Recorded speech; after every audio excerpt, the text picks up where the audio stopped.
ya ayyuhalladhina amanu, enyi ambao mmeamini, la tadkhulu buyutan, musiingie majumba yoyote yale ambayo ghaira buyutikum, si majumba yenu, hamjamiliki, hata, isipokuwa mkiingia, tastanisu, mtake idhni, mpige hodi. Tastanisu yani mtafute idhni ya kuingia, kwa maana mpige hodi. Na unapopiga hodi, watusallimu ala ahliha, na kuwasalimia wale watu. Unapopiga hodi, salamu alaikum, sio vile tufanyeje hodi hodi, nagonga, unatoa salamu wako, salamu alaikum. Mtu anajua uko ndani kwamba huyu ni nani, ni mwanamme au ni mwanamke. Lakini unabakia kugonga tu, watu hawajui hata nani yani, mpaka aulize nani, nagonga, unatoa salamu. Watusallimu ala ahliha, na kuwasalimia watu wa nyumba hiyo. Dhalikum, kufanya hivyo, khairul lakum, ni bora kwenu, la'allakum tadhakkaruna, kwamba mkifanya hivyo mnaweza mkakumbuka yale maamrisho ambayo mumeamrishwa. Ya ayyuhalladhina amanu billahi, enyi ambao mmemuamini Allah, waamalu bishar'ihi, na mukafanyia kazi sheria yake. La tadkhulu buyutan, msiingie majumba, ghaira buyutikum, ambayo si majumba yenu, hata tasta'dhinu, isipokuwa mutake idhni ya kuingia, sakiniha, kwa wakazi wa nyumba hiyo, mutake idhni kwa wakazi wa nyumba hiyo, fi dukhuli alaihim, katika jambo la kuingia kwenye nyumba yao, pate ruhusa. Watusallimu alaihim, na kuwasalimia, bi an taqulu fi salami, kwamba mnatakiwa museme katika kusalimia, walistidhani, na huko kutaka idhni kupiga hodi, assalamu alaikum aadkhulu, nauliza jamani, amani iwe kwenu, vipi niingie? Lakini sisi leo hatujui kupiga hodi jamani. Maana kupiga hodi hiyo, kutaka idhni, kuna masharti yake. Kwanza, unapopiga hodi hutakiwi kukaa katikati ya mlango, ukae pembeni ya mlango. Lakini pili, mpaka uruhusiwe, uambiwe ingia. Sasa sisi leo ukisema tu hodi, ukiambiwa karibu, kushaingia ndani. Karibu huja karibi, hujaambua uingie bado. Ukiambiwa karibu kwa Kiswahili, maana yake umefahamishwa kwamba wenyewe humo. Lakini karibu, kushaingia kabisa ndani, mpaka wakwambie ingia ndio uingie. Kwa sababu gani? Hii hodi ya kuhodisha kwenye nyumba unapotaka kuingia imewekewa sheria kwa jambo lipi? Illatu hukmihi, yani sababu ya hukumu ya kupiga hodi ni nini? Ni kule kuingia. Sababu sio kuingia. Katazo la kwamba hautakiwi uingie mpaka utake idhni, tuko pamoja Sababu ya kuzuiwa kuingia si kwa sababu ya kuingia, ni kwa sababu ya jicho. Ni sababu gani? Ya jicho. Kwamba utaingia, utaona mambo usiyopaswa kufanyeje? Uyaona. Watu wakiwa nyumbani mwao wanakaa wanapojua wenyewe. Sasa sababu hasa sio kule kuingia, sababu ni kuangalia ndani ya nyumba. Kwa hiyo maana unatakiwa ukae pembeni ya mlango, usikae katikati. Sasa hapo katikati ukikaa, mtu akija akifungua, kushaona wewe, hata hujaambiwa upite. Haitakiwi. Na ndio maana utoe salamu, ili pia aliyokuwa ndani ajue hii salamu, huyu ni mwanamke au ni mwanamme. Akija anajua nije vipi.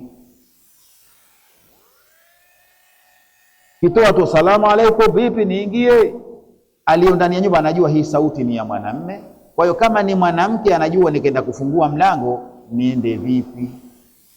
Lakini unagonga tu, kuna mtu anakuja, mwanamke anakuja kichwa akifika pale akifungua kidogo inakuwa tuna kurudi tena nyuma kufunga mlango, na unabaki mwenyewe unajisikia aibu. Ni kwa sababu hatujui taratibu za kuhodisha. Kae mbele ya mlango, aima kulia au kushoto ya mlango, kwa maana hata akifungua wewe huoni mle ndani mpaka atakapokuruhusu ingia.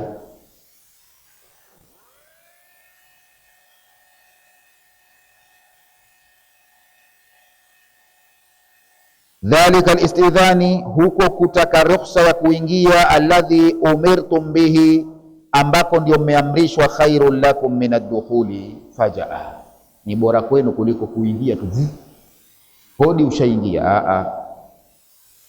La'allakum tatadhakkaruna ma umirtum bihi, ili mupate kuyakumbuka yale mliyoamrishwa, fatamtathiluhu, ili mupate kuyapata. Ya ayyuhalladhina amanu billahi, enyi ambao mmemwamini Allah, wa amalu bi shar'ihi, na mukafanyia kazi sheria yake. La tadkhulu buyutan, musiingie majumba, ghaira buyutikum, ambayo si majumba yenu, hata isipokuwa mkiingia, tastaadhinu, mtake idhni, mtake ruhusa, mpige hodi, sakiniha, kutaka idhni kwa wakazi wa nyumba hiyo, fi dukhuli alaihim, katika suala la kuingia nyumbani mwao. Watusallimu alaihim, na uwasalimie, bi an taqulu, unatakiwa useme fi salami, katika kusalimia kwako, wasidhani, na kutaka idhni, yani kupiga hodi, assalamu alaikum adkhulu, jamani salamu alaikum niingie huko. Dhalika, kufanya hivyo, alistidhani, yani huko kutaka idhni ya kuingia, alladhi umirtum bihi, ambako mmeamrishwa nako, khairul lakum, ni bora kwenu, min ad-dukhuli fajaa, kuliko kuingia kwa ghafla hivi unajiingiza tu ndani. La'allakum tatadhakkaruna, ili mupate kukumbuka, ma umirtum bihi, yale mlioamrishwa, fatamtathiluhu, ili mupate kuyatekeleza. Min fawaidil ayati, miongoni mwa faida za aya kwenye ukurasa huu mzima tuliousoma, kwanza, ighraati shaitan, aya zinatuonyesha upotovu, upotezaji, ughururiji. Sema vipi? Ighra, kughururi, kughururika. Ighraati shaitan, aya zimetuonyesha kwenye ukurasa huu upotezaji wa shetani, kwamba shetani ni kiumbe mwenye kughururi watu, udanganyifu. Wa wasawisihi, na wasiwasi wake, daiyatun, unapelekea ila irtikabi almaasi, kufanya maasi. Kwa hiyo falyahdharuha almu'min, anatakiwa atahadhari sana muumini. Pale Allah aliposema ya ayyuhalladhina amanu la tattabi'u khutuwati shaitan, Allah anatutahadharisha, wa man yattabi khutuwati shaitan fa innahu ya'muru bil fahsha'i wal munkar walaula fadlullah alaykum wa rahmatuhu ma zaka minkum min ahadin abadan walakin Allah yuzakki man yasha wallahu samiun alim. Hapa Allah anatuhadharisha ighraati shaitani, na upotovu wa shetani, wa wasawisihi, na wasiwasi wake. Vitu hivi daiyatun, vinampelekea mtu ila irtikabi almaasi, kuyafanya maasi. Kwa hiyo falyahdhar mu'min, na atahadhari muumini na mambo hayo. Lakini pili, at-tawfiqu litauba, kuwafikishwa mtu kuleta toba, wala amali salih, na kufanya matendo mema. Hili jambo minallahi, liko katika milki ya Allah mwenyewe, la minal abdi, haliko kwenye uwezo wa mja. Tawfiki, kuwafikishwa ukaweza kutubia, hili haliko mkononi mwako wala mkononi kwa yoyote, liko kwa Allah mwenyewe, kwamba akiona kwamba huyu ana mwelekeo, basi anampa taufiki kuweza kutubia. Lakini al-afu was-safhu, pia aya inaonyesha kule kusamehe, wasafhu, na kupuuza kabisa makosa mtu, anil musii, kumsamehe yule aliyemkosea, sababun li ghufrani dhunubi, pia ni sababu ya yeye pia kufutiwa dhambi pale aliposema Allah, wala ya'tali ulul fadli minkum wasaa an yu'tu uli qurba, ikaendelea mwisho akasema ala tuhibbuna an yaghfira Allahu lakum, kwani na nyinyi hamupendi kusamehewa? Kwa hiyo inaonyesha afu wafasafu, kusamehe na kupuuzilia mbali, anil musii, kumpuuzilia mbali yule aliyekufanyia makosa, sababun li ghufrani dhunubi, hii ni sababu ambayo na wewe uliyefanyiwa hivyo ukimsamehe na kupuuza, basi na wewe ni sababu ya kusamehewa dhambi zako. Lakini jingine, kadhful laafaif, kumsingizia mtu zinaa ambaye amejikinga na maasi hayo, min kabairi dhunubi, ni katika madhambi makubwa. Kadhful muhsanati ni katika kabairi dhunubi, hata kwenye ile sabul maubikati basi limo hilo, ni katika madhambi makubwa. Lakini jingine, mashru'iyatul istidhani, imewekwa sheria ya kupiga hodi. Mashru'iyati, sheria istidhani ya kupiga hodi kwenye majumba, lengo nini? Lihimayati nadhri, kwa ajili ya kuzuia jicho, sio kuzuia mwili wako kuingia nyumbani mwa mtu. Jicho pige hodi, lengo ni kulihami jicho. Walhifadhi ala hurmati albuyuti, lakini pia kuhifadhi heshima ya nyumba. Kwa hiyo kuhifadhi jicho, lakini na kuhifadhi heshima ya hiyo nyumba unayotaka kuingia, kwa sababu kama hukuhifadhi jicho, umekwenda tupupu ukaingia, unaweza ukavunja heshima hiyo nyumba, ukakuta watu wamejiachia, ukaona mambo ambayo hayapaswi kuonwa na wewe. Pengine watu wenyewe wana heshima zao, hasa itakuwa umevunja heshima, ushamjua mtu alivyo. Ndio maana tukasema kwamba sheria ya hodi lengo lake si mwili kuingia ndani, ni kulizuia jicho lisione, mpaka ukitakiwa kuona iwe watu weshajipanga kuwaona. Na ndiyo maana jamani, haya mambo yana mtihani mkubwa. Hata kwetu mtu nyumbani kwake jicho, Mtume sallam anasema an-nadhru huwa sihamu shaitan almasmuma, jicho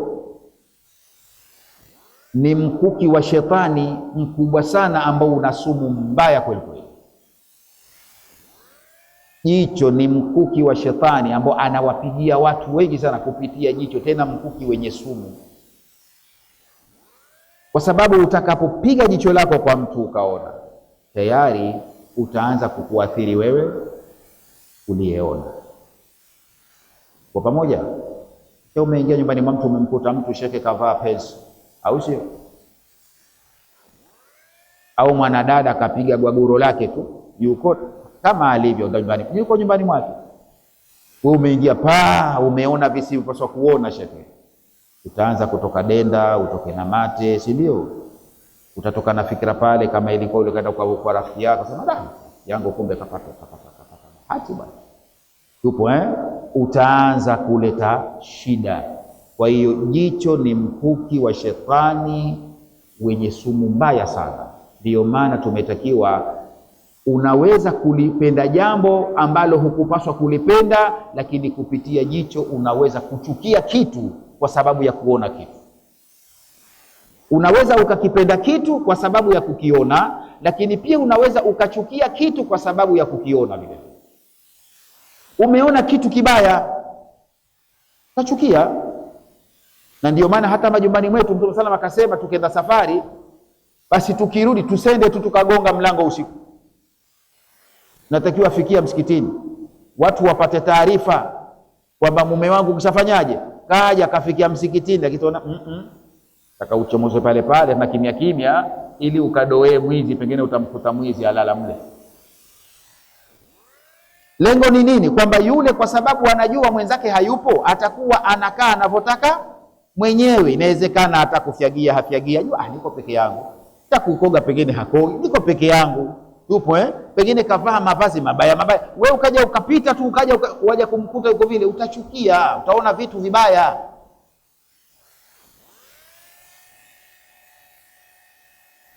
Kwa hiyo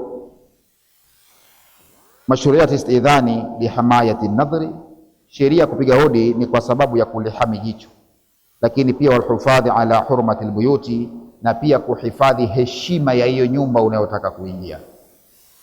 Kwa hiyo anasema tupige hodi na tuwasalimie watu wake. Sasa fa in lam tajidu fiha ahadan, iwapo hamujakuta kwenye nyumba hiyo mtu yoyote, umepiga hodi lakini hamna mtu, fala tadkhuluha, hata kama umekuta mlango uko wazi, msije mkaingia. Uko pamoja?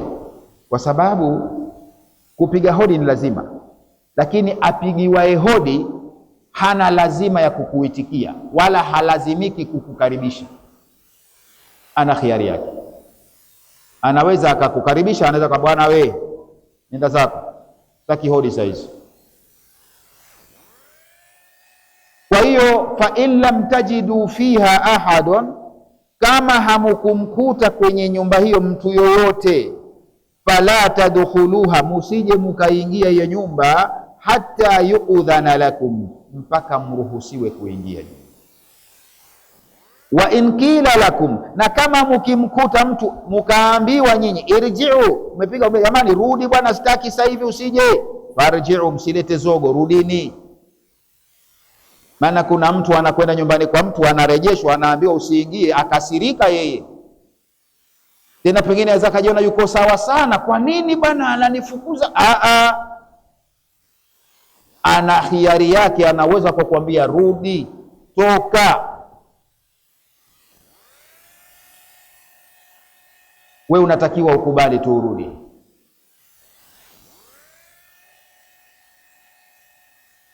Wa in qila lakum irji'u, mkiambiwa rudini, maana yake mtu hakukaribisha kwambia bwana ondoka, basi farji'u, rudini. Anasema huwa azka lakum, kufanya hivyo kurudi ni utakasifu kwenu. Lakini kung'ang'ania hapa tena, sheria ya kupiga hodi ni mara 3. Mtume anasema unapiga mara ngapi? 3. Asalamu alaykum, niingie, mara 3. Hujaitikiwa, unatakiwa urudi. Sio unang'ang'ana tu utakang'oa mlango wa watu, haitakiwi, unatakiwa urudi. Aya hii Saidna Umar radhiallahu anhu alikuwa yeye hakuwahi kuipata hii aya, au kama aliisahau fulani. Kuna siku alikwenda mtu kwake akapiga hodi, piga hodi, yeye akawa anasikia yule anayehodisha, lakini akawa yuko mbali na kuitikia. Lakini kuna mtu ndani ya nyumba yake yupo karibu, akawa yeye hajaitikia. Yule aliyepiga hodi kapiga hodi, zilipofika mara 3 kafanyeje? Kaondoka. Kwa hiyo Saidna Umar yeye akawa anakaribisha, lakini yuko mbali, hamsikii. Anatoka nje, anaambia kishaondoka yule, akamfukuzia, akamuita, vipi bwana, mbona unaondoka? Mimi nimepiga hodi mara 3 sijaitikiwa, na mimi nimemsikia Mtume anasema tumeamrishwa sisi kwamba ukifika mara 3 hujaitikiwa ufanyeje? Uondoke. Akamkamata akaambia, we waleta uongo we, haya maneno hayapo, mtakukamata na nitakuumiza kweli kweli kama haya hukunipatia ushahidi wake. Ni mpaka wakaenda kwa masahaba wengine wakamthibitishia kweli hicho kitu, lakini asema ningekuumiza we. Unakwenda kusingizia, unasema tu kwamba Allah akasema hamjanini mrudi. Elewana jamani? Haya si mageni kwani ile kesi ya kufa kwa Mtume sallallahu alaihi wasallam, Saidna Umar anasema mimi nitakayemsikia kafa nafanyaje? Akata kichwa. Kwani aya zilikuwa hazipo za kwamba anakufa? Zipo, lakini kafanyaje? Kama zimeondoka kwenye ufahamu wake kwa wakati ule.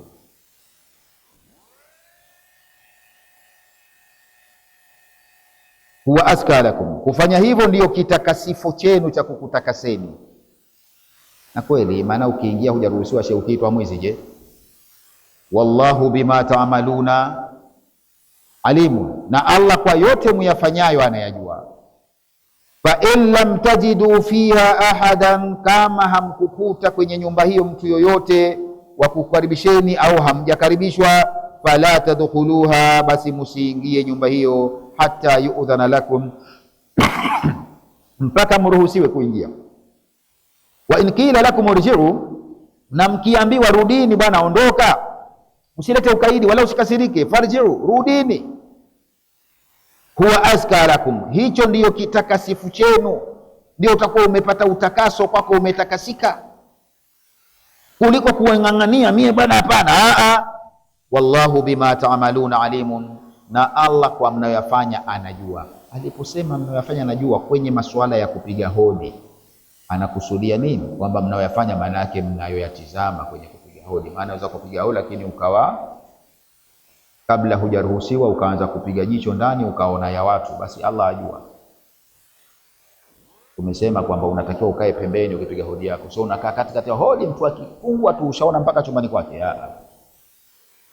Na umo ndani ukishakaribishwa kuna sheria zake pia. Ingia, si ndio? Ushaingia, basi hutakiwi kukaa jamani, ufika umejikalia. Mpaka uambiwe kaa kitako, na sio kaa kitako tu, kaa hapa. Lakini wewe unafika, ukifika pahala umekuta vitu vya kukalia, ukifika wajitupa tu, hujaambiwa ukae. Tena mwenye nyumba ataka kwamba shehe njoo, basi patosha hapa, unakuwa mkaidi. Usiwe mkaidi. Anapokuambia mwenye nyumba kaa ndio ukae. Shehe bwana njoo, basi bwana patosha, sio patosha. Ukifika simama dede, usikae kitako mpaka aambiwe vipi kaa. Chaona amepatosha, pengine unkaa mlangoni pa watu, na kuna watu watakatoka hapo, pengine ubidi wazuie wewe mpaka watu usilete shida. Unapoambiwa ukae ndo ukae. Saa nyingine mtu anasema utakaa, usije ukakaa katika takrimatihi, kwenye sehemu yake. Mtu mwenye nyumba mara nyingi ana eneo yake kwenye nyumba, mara nyingi hapenda kukaa yeye. Kwa hiyo umeingia umefika, umekwenda kukaa wewe. Tena mkaidi atoka, shekhe nyanyuka bwana njoo. Patosha shekhe, asante bwana, Allah atubariki. Hakuwezi kubarikiwa kwa sababu unakiuka amri.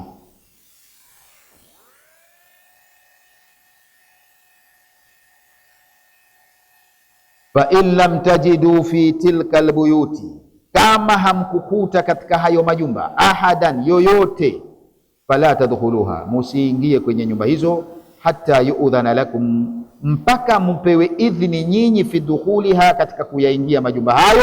Na idhini hiyo itoke kwa nani? Mimman yamliku idhna, kwa yule aliyemiliki idhni. Sio mtu yote anapita bwana, mwenyewe kaenda hapo dukani, wewe pita. Wewe kwa nini kwako mpaka unaambia mpite? Ruhusa itoke kwa yule ambaye ana idhni, na mwenye idhni ni yule ambaye amepewa ruhusa. Maana yawezekana wakati mwingine ikawa idhni ni ya mwenye nyumba mwenyewe, saa nyingine si mwenye nyumba, kuna mtu kapewa ulinzi wa nini, ile si ya kwake. Kwa ina maana idhni ya kuruhusu huyo, so ndio alopewa mamlaka bwana. Hapa angalia watu wasifanyaje, wasiingie. Kwa hiyo upate idhini kwa yule mwenye idhini ya kuingia, akuruhusu. Sio kwambia kwani wewe hapa kwa bwana, mimi si ya kwangu, lakini idhini ya kuingia ni iko nayo mimi. Akupe idhini ya kuingia. Akikwambia rudi, usihamaki, rudi. Ndio sheria inavyosema. Hana lazima kwamba akukaribisha. Tena unaondoka na kinyongo, mimi narejesha. Utarejeshwa tu. Wa in qala lakum arbabuha, watakaposema kukwambieni nyinyi wale arbabuha, mabwana wa hizo nyumba, wakikwambiani irji'u, rudini, basi farji'u, rudini, wala tadkhuluha, wala musiingie. Kwa nini? Fa innahu athaharu lakum, kufanya hivyo ndio kutakutoharisheni nyinyi inda Allah, mbele ya Allah, kwa sababu utakuwa umetekeleza amri. Wallahu bima ta'maluna, na Allah bima ta'maluna alimun, kwa mnayoyafanya anayajua. La yakhfa alayhi shay'un, hapafichikani kwake chochote. Min a'malikum, katika matendo yenu. Wasayujazikum alaiha, na atakuja kukulipeni kwa matendo yenu hayo. Fa in lam tajidu fi tilka albuyuti, kama hamkukuta katika majumba hayo ahada, hamjamkuta yoyote mtu, fala tadkhuluha, msiingie, hatta yu'dhana lakum, mpaka mruhusiwe kuingia, fi dukhuliha, katika kuingia nyumba hizo. mimman yamliku lidhna, akuruhusuni yule ambaye amemiliki kutoa ruhusa ya kuingia. Wa in kala lakum arbabuha, na wakikwambieni wale walinzi au wale wenye nyumba hizo, irji'u, rudini, basi farji'u, rudini, wala tadkhuluha, musiingie. Fa innahu, kwani kurudi, ataharu lakum, kutakuwa kitu ambacho kitakutoharisheni inda Allah, mbele ya Allah. Umetoharika nani? Kwa sababu umetekeleza amri. Kitendo cha kufanya ubishi na kukasirika, maana yake itakuwa unaasi amri ya Allah, hukutoharika.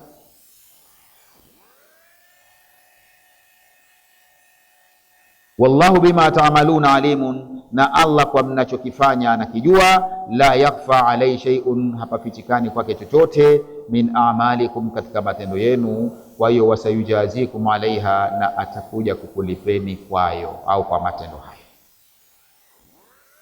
Laisa alaikum junahun, Allah anakuja kuvua sasa, baada ya kusema msiingie majumba ambayo si ya kwenu. Majumba yoyote ina maana haifai, madhali wewe sio miliki mpaka uruhusiwe. Aya hii ni amu, tupo sasa. Allah anakuja kutia nini?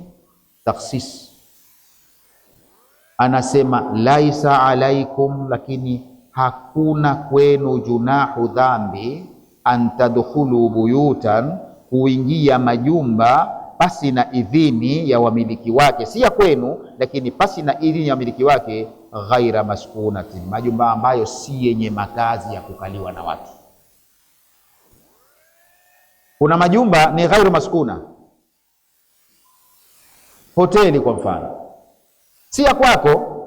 Ghaira buyutikum, tupo si nyumba yako, lakini hawatakiwi kupigwa hodi kule, na kwamba usiingie mpaka vipi huko bosi, nataka niingie nje ninywe chai vipi. Kwenye yale majumba ambayo kawaida kunapatikana shughuli za kijamii, hakuna lazima utake ruhusa, hata kama si ya kwako. Humo hakuhitaji lazima nini? Hodi na ruhusa. Dukani sio lazima upige hodi, tupo Ukifika dukani unakwenda tu dukani, bana mkubwa, mchele upo? Upo. Sio kwamba ukae kule, vipi naja huko, nina shida ya mchele kidogo na nyanya huko, vipi nije?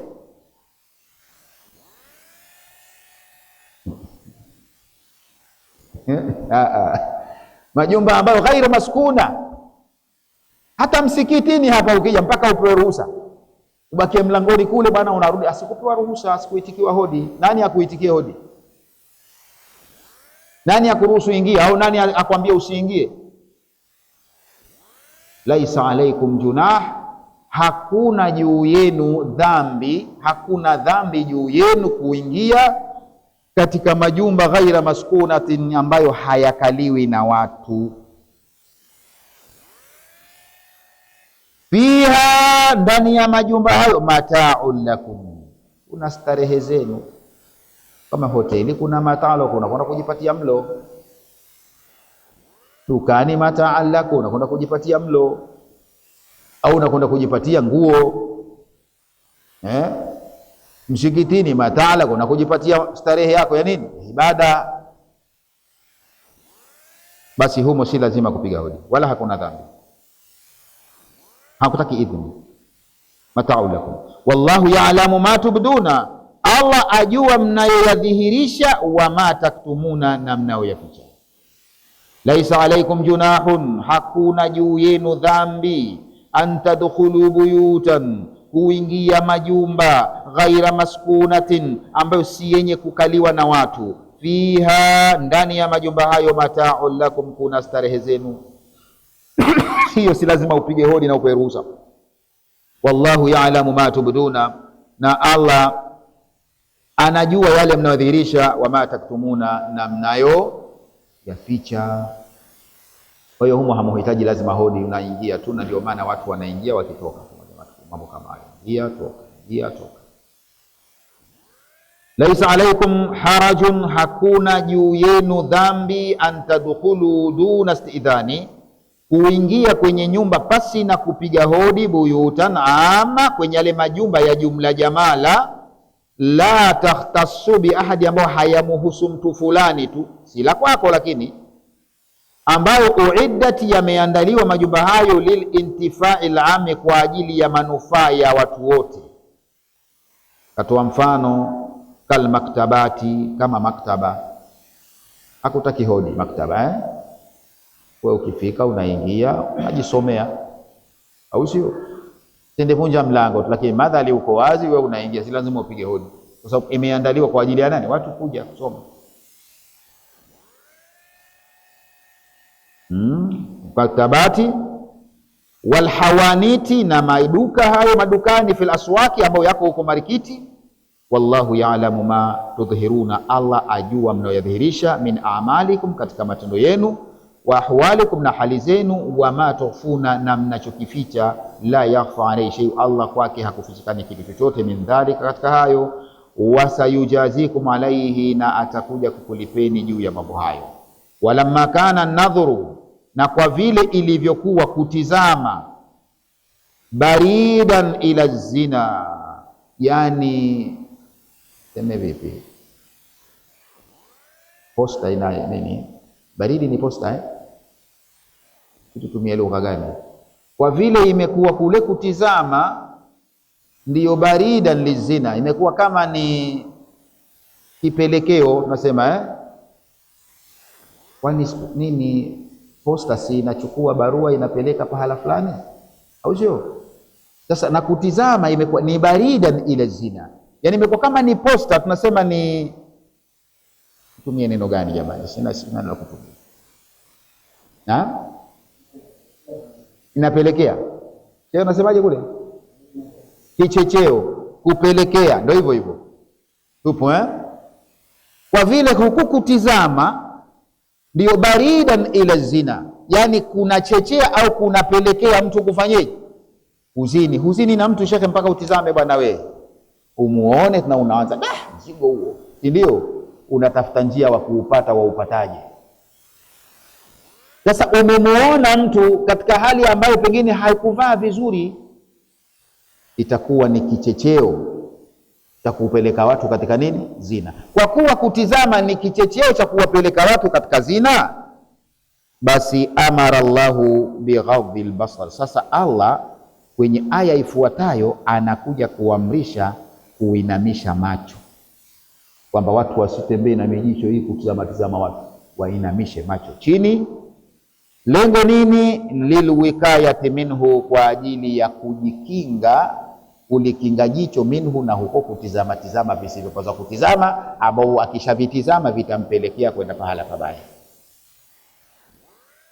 Laisa alaikum haraj, hakuna juu yenu ubaya au hakuna dhambi, an tadkhulu duna istidhani, kuingia pasi na kutaka ruhusa, buyutan amma, yale majumba yaliyokuwa ya kijumla jamala, la takhtassu bi ahadi, ambayo hayahusiani pirika zake na mtu fulani peke yake. Uiddati lilintifai alam, ambayo yameandaliwa kwa ajili ya kunufaika watu wote. Kal maktabati, kama maktaba, wal hawaniti, madukani, fil aswaki, huko sokoni. Hebu ukakae pale kupeleka wapiga hodi, nani akuitikie? Wallahu ya'lamu, Allah anajua, ma tudhhiruna, yale ambayo mnayadhihirisha, min amalikum, katika matendo yenu, wa ahwalikum, na hali zenu, wa ma tukhfuna, na mnayoyaficha. La yakhfa alayhi shay'un, hakufichikani Allah kwake chochote, min dhali, katika hayo. Wasayujazikum, na atakuja kukulipeni, alaihi, juu ya mambo hayo. Walamma kana nadhuru, na kwa kuwa imekuwa kule kutizama, baridan ila zina, ni kichecheo au ni kitu ambacho kitawapeleka watu kwenye zina, ndiyo maana amara Allahu, anakuja kuamrisha Allah, bighadhi albasari, kuinamisha jicho chini, lilwikayati minhu, kwa ajili ya kulikinga jicho hilo. Fakala, akasema, qul lilmu'minina, Muhammadi waambie waumini wa kiume, yaghuddu min absarihim, wainamishe macho yao chini. Kwenye nini jamani? Aya huko nyuma zilitungumzia mambo ya hodi, Kwa hiyo asli tutasema ni kuinamisha macho chini pale wanapopiga hodi, msitizame majumbani mwa watu. Ndio hiyo sema kaa pembeni. Chote na mtu ukifungua ushaona mpaka chumbani kwake.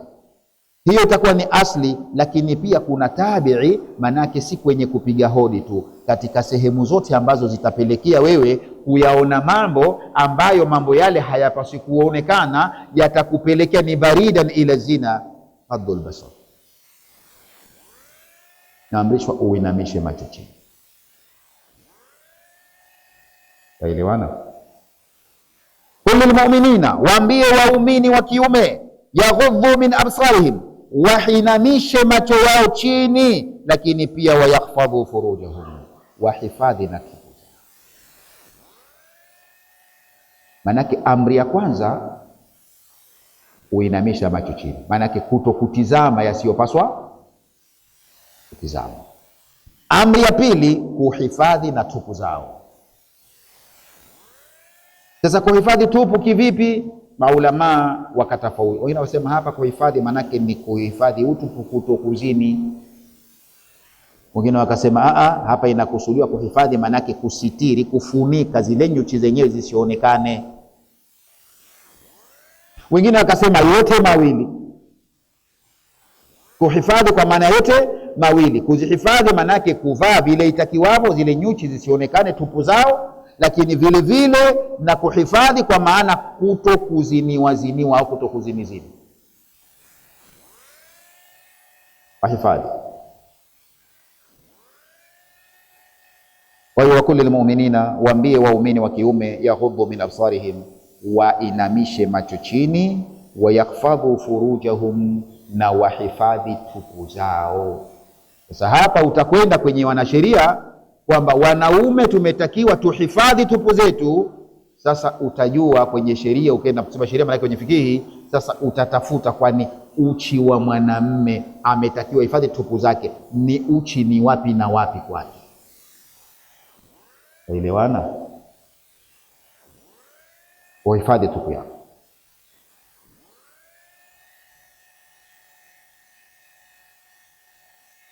Dhalika, kufanya hivyo, yani kuhifadhi tupu na kuinamisha macho chini, azka lahum, ndio kutawatakasa wao. Takasika.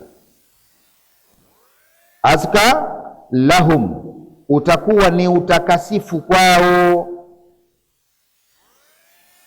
kwa sababu wewe utakapoacha kutizama visivyopaswa kutizama, basi vile vichecheo vya kukupeleka kwenye lile, ila maana utakuwa hutokipata. Usipokipata manako hutokwenda kufanya lile jambo, maana yake utakuwa umetakasika. Lakini pia ukihifadhi tupu yako kwa kuisitiri,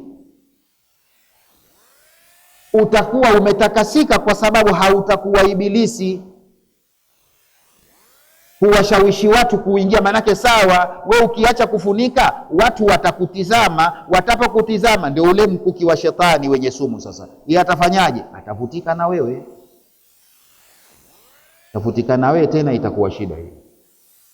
Kwa itakuwa wewe kazi yako ni kuwaingiza watu kwenye nini? Balaa. Kwa itakuwa hakuna utakasifu. Azka lahum, inna Allah khabirun bima yasnauna, hakika Allah ana habari ya yote wanaoyafanya. Wa kulli mu'minina, waambie waumini wa kiume, yaghuddu min absarihim, wainamishe macho yao chini, wayakhfadhu furujahum, wahifadhi tupu zao. Dhalika, kufanya hivyo, azka lahum, kutawatakasa wao. Inna Allaha khabirun bima yasnauna, hakika Allah ana habari ya yote muyafanyayo, wanayoyafanya.